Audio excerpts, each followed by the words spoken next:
आज हम लोग एक ऐसे महान वैज्ञानिक के बारे में चर्चा करेंगे जिसके शोध ने कई दशकों तक तहलका मचा करके रख दिया।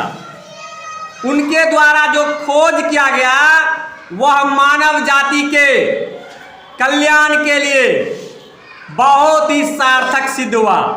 उनके सिद्धांतों ने, उनके विचारों ने, उनके शोध और रिसर्च ने पूरे दुनिया को झकझोर करके रख दिया।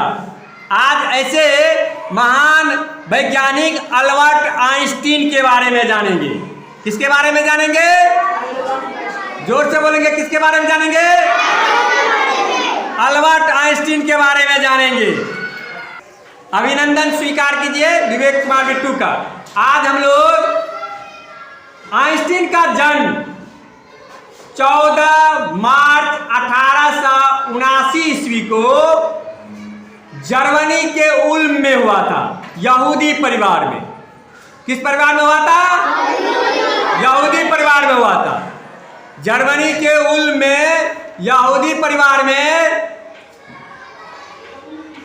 आइंस्टीन का जन्म हुआ था। बचपन में आइंस्टीन बोलने में दिक्कत का उनको सामना करना पड़ा। अल्बर्ट आइंस्टीन 5 वर्ष के उपरांत पहली बार बोल पाया था, और वह भी तब बोला जब उनको सूप पीने के लिए दिया गया तो सूप गर्म था।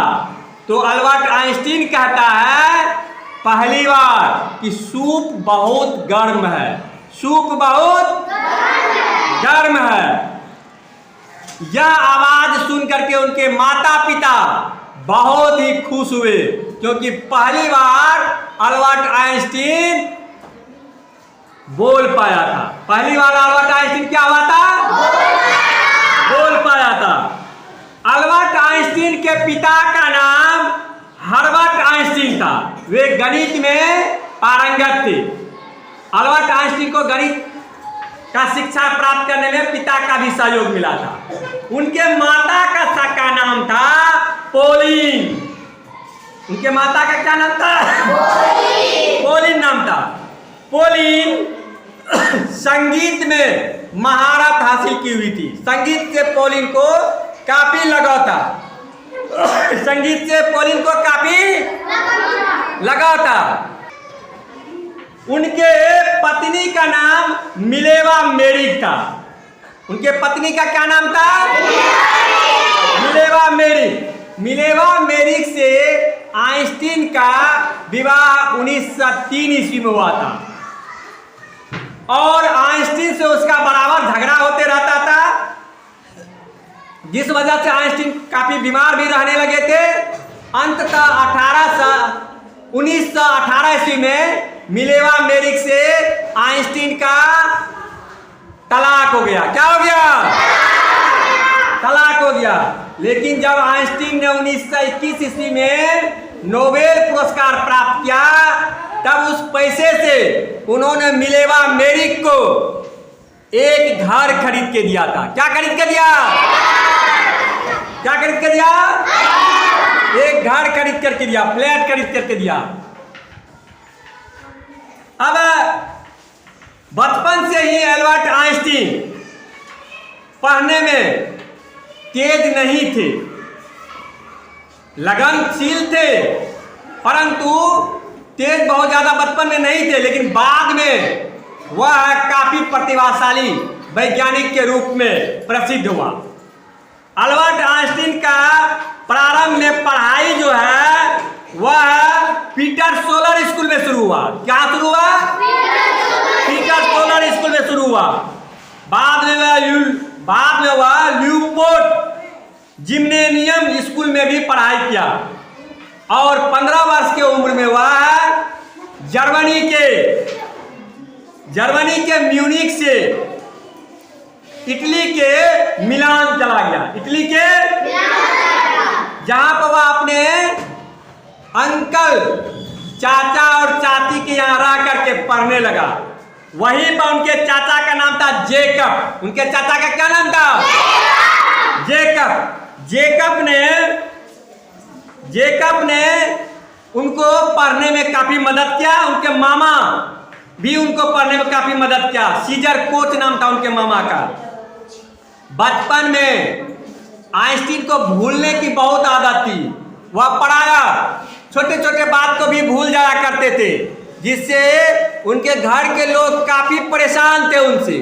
घर के लोग उनसे क्या थे? काफी परेशान रहते थे। अल्बर्ट आइंस्टीन शिक्षक बनना चाहते थे और वह कई स्कूलों में, कॉलेजों में, संस्थानों में पढ़ाने का भी काम किया। वे कई विज्ञान का, गणित का प्रकांड विद्वान थे। उन्हें स्विट्जरलैंड में वेधशाला का निदेशक बनाया गया था।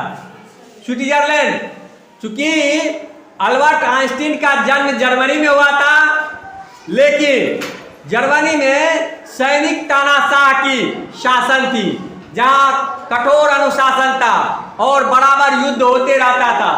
और अल्बर्ट आइंस्टीन युद्ध से काफी नाराज हुआ करते थे।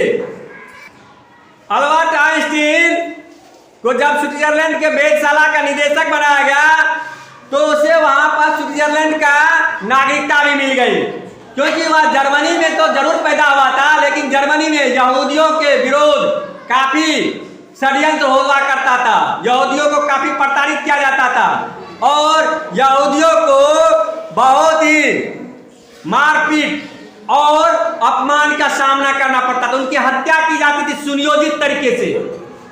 अल्बर्ट आइंस्टीन इन सब बातों से दुखी थे।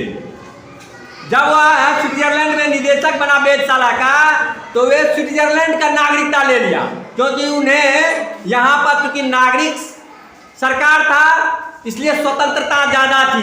यहाँ पर अल्बर्ट आइंस्टीन को नए माहौल में रहने में बहुत मजा आता था, तो वे स्विट्जरलैंड के भी नागरिकता ले लिए। 1902 में अल्बर्ट आइंस्टीन के पिता का मृत्यु हुआ था और 3 में वे शादी कर लिए थे। 1901 से 1906 के बीच में उन्होंने 6 शोध पत्र जारी किया। अल्बर्ट आइंस्टीन 1901 से 1906 के बीच में 6 शोध पत्र, 6 रिसर्च पेपर को उन्होंने जारी किया। उन्होंने सापेक्षता का सिद्धांत दिया। E बराबर mc स्क्वायर का सूत्र दिया उन्होंने, और क्वांटम का भी थ्योरी उन्होंने दिया। इन सारे थ्योरी से पूरे वैज्ञानिक जगत में भूचाल आ गया। आइंस्टीन के सिद्धांत का प्रयोग करने के लिए वैज्ञानिक सूर्य ग्रहण का इंतजार करने लगे। किसका इंतजार करने लगे?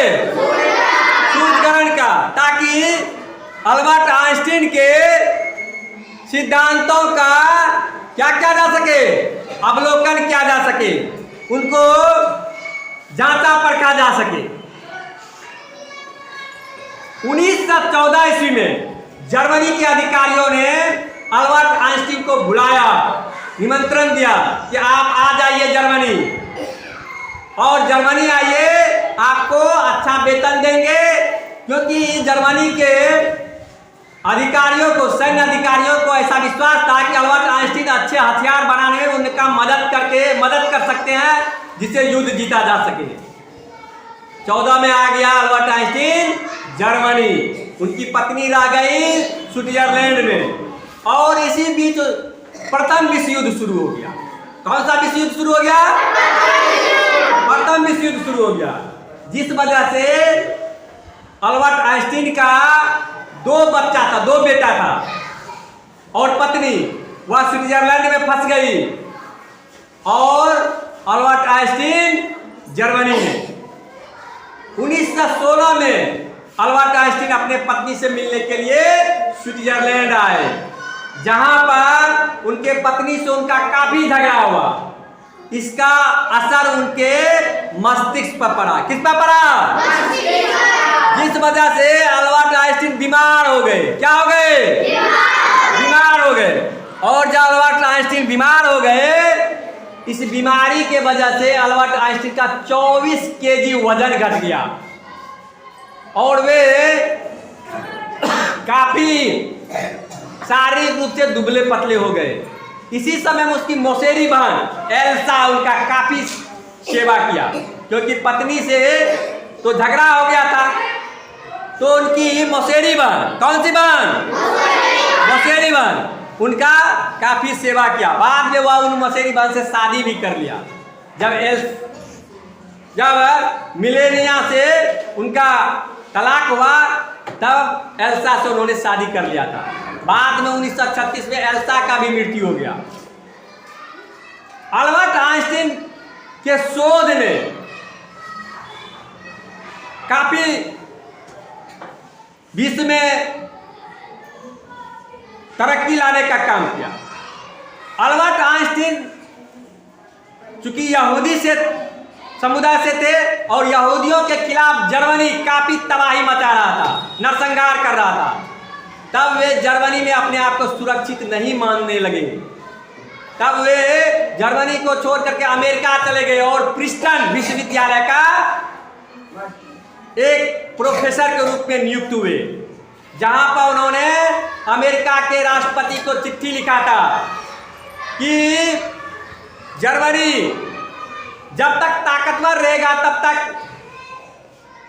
यहूदियों का नरसंहार करता रहेगा और विश्व युद्ध को थोप करके मानव समाज के लिए खतरा पैदा करता रहेगा। इसलिए जर्मनी का कमजोर होना जरूरी है। अतः परमाणु बम बनाने के और हमें बढ़ना चाहिए, उनका ये कहना हुआ। इसी पर ओटो हन, जिन्होंने परमाणु बम बनाने की तरफ काफी महत्वपूर्ण काम किया था, वह आइंस्टीन के सूत्र का, आइंस्टीन के सिद्धांतों का से शिक्षा लिया और परमाणु बम बनाने में सफल रहा। इसी परमाणु बम के वजह से आज पूरे विश्व में शांति का माहौल है। नहीं तो 1914 में विश्व युद्ध प्रथम हुआ और 1939 में दूसरा विश्व युद्ध शुरू हो गया। 1939 में दूसरा विश्व युद्ध कब हुआ? जोर से बोलेंगे, 1939 कब हुआ? 1944 ईस्वी में जर्मनी पर काफी बमबारी हुआ, जर्मनी टूट गया। और 1945 में 6 अगस्त को हिरोशिमा पर और 9 अगस्त 1945 को नागासाकी पर अमेरिका ने बम, परमाणु बम फोड़ दिया, गिरा दिया।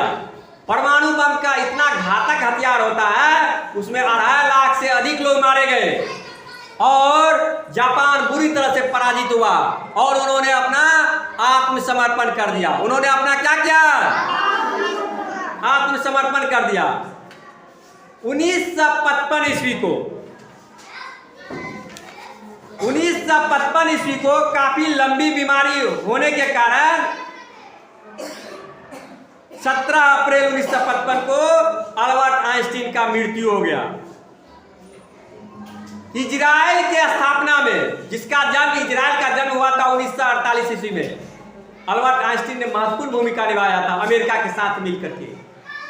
पहला अल्बर्ट आइंस्टीन, इजराइल का पहला राष्ट्रपति के नाम था ब्रिज में। जब उसकी मृत्यु हो गई तो 1952 ईस्वी में अल्बर्ट आइंस्टीन को राष्ट्रपति बनने का ऑफर दिया गया, परंतु अल्बर्ट आइंस्टीन ने कहा कि मैं राजनीति करना नहीं जानता हूं, इसलिए मैं राष्ट्रपति नहीं बनूंगा, बनने से इनकार कर दिया। 17 अप्रैल 1955 में जब अल्बर्ट आइंस्टीन का मृत्यु हुआ तो डॉक्टर उनका पोस्टमार्टम करने के लिए जब ले गया तो उसके मस्तिष्क को चुरा लिया। उसके मस्तिष्क को क्या किया? और उसको 240 हिस्सों में, टुकड़ों में बांट करके सुरक्षित रखा, ताकि उसके मस्तिष्क का अध्ययन किया जा सके, अध्ययन करके, शोध करके मानव कल्याण किया जा सके। बाद में अल्बर्ट आइंस्टीन के पुत्र की अनुमति से वैज्ञानिकों ने इस पर शोध किया और 1996 में इस निष्कर्ष पर पहुंचा कि अल्बर्ट आइंस्टीन का मस्तिष्क जो है आम लोगों के मस्तिष्क से थोड़ा बड़ा था, न्यूरॉन की संख्या इसमें ज्यादा थी। ऐसे विलक्षण, ऐसे प्रतिभाशाली वैज्ञानिकों ने सापेक्षता का सिद्धांत दे करके क्वांटम थ्योरी E बराबर mc² जैसे थ्योरी को दे करके पूरे विश्व का कल्याण किया। ऐसे महान वैज्ञानिकों से हमें संघर्ष करने की शिक्षा लेनी चाहिए। चलिए अल्बर्ट आइंस्टीन के स्वागत में जोरदार ताली से उसका स्वागत करें।